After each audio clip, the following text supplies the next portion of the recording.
Good morning, kids. Welcome to another week of the Kingdom for Kids. I'm Pastor Joel, and I am so glad you guys are joining me today. I am also thankful for Miss Lauren, who has been able to teach a lot of lessons this summer. More and more of you have started to join us in person on Sundays. And if you haven't yet, we would love to have you join us on Sundays, either at 9:30 or 11:15. But in today's lesson, we are talking about what it means to be a true disciple. How many of you guys know people that say they are a Christian but don't act like it? I know I have seen many people like that. The truth is, it is way easier to say that we are a Christian than it is to act like one. It is way easier to say we love Jesus than it is to obey what He tells us to do. And that's why there are many more people who say they follow Jesus than there are who actually follow Jesus. And that's what Jesus warns His disciples about. We read about it in Matthew chapter 7, verse 15 to 20. Watch out for false prophets. They come to you in sheep's clothing, but inwardly they are ferocious wolves. By their fruit you will recognize them. Do people pick grapes from thorn bushes or figs from thistles?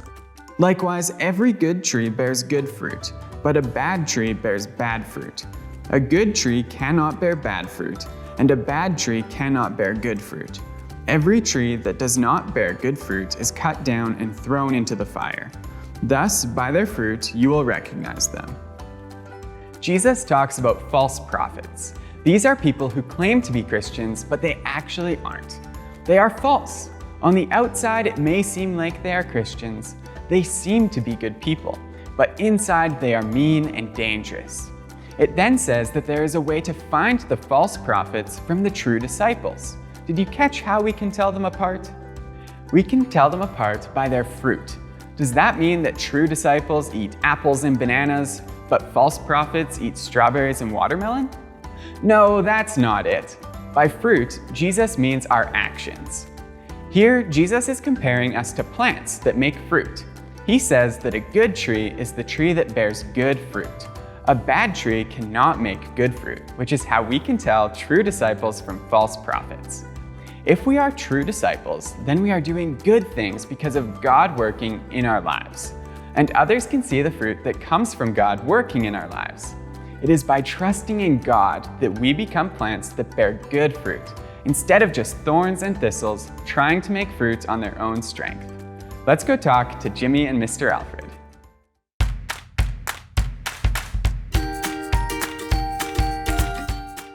Somebody, help, help. Mr. Alfred, I'm lost. Help. Jimmy, where are you? You're not down the cookie aisle.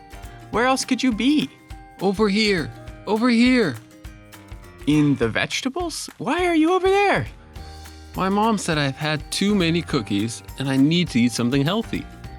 Oh, that's good. She is right. You need your vegetables. And these are the best vegetables in town.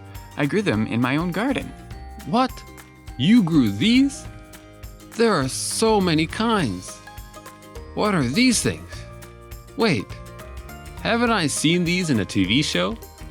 I thought they were made up. Robert, is that you? Oh, that's a tomato, Jimmy. Oh, how are there so many kinds of vegetables? Well, in my garden, I have all these different plants. I have a tomato plant, one for potatoes, one for carrots, and one for lettuce. Cool, that sounds pretty easy.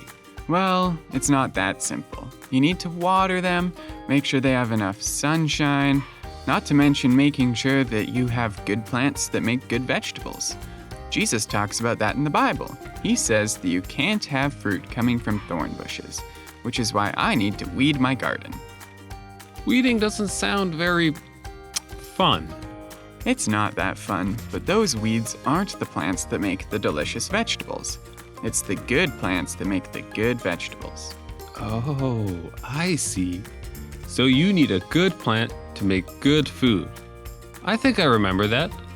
Jesus tells us to make good fruit, right? That's right. True Christians bear fruit because God works in our lives. If we aren't true disciples, we can't bear fruit, just like a weed can't grow a tomato. That's so cool. I wish cookies grew on trees. But I know that's not how it works. So I'll pick up this healthy stuff, and then I can get some cookies? Sure, that sounds great. Yes! Cookies, cookies, cookies. Thanks, Jimmy and Mr. Alfred. We want fruit to be seen in our lives because of God's work in us. Jesus also warns us that when the end of our lives come, many people will think that they should get to go to heaven because of the good things that they did. Jesus says, "Not everyone who says to me, 'Lord, Lord,' will enter the kingdom of heaven, but only he who does the will of my Father who is in heaven."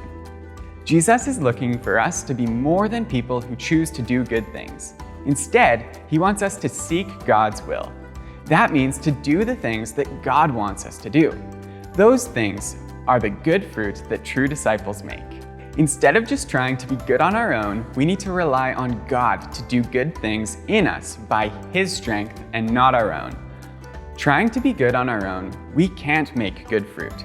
We need God's work in us to create good fruit and do good things. God works in us when we have a relationship with him, and we do that by reading our Bibles and praying. We want to know Jesus so that we can obey him and do his will. We should be wanting to follow him and do his will above anything else. That's what it means to be a true disciple, and it's only by God's strength that we can seek God and bear fruit. Have a great week. Bye.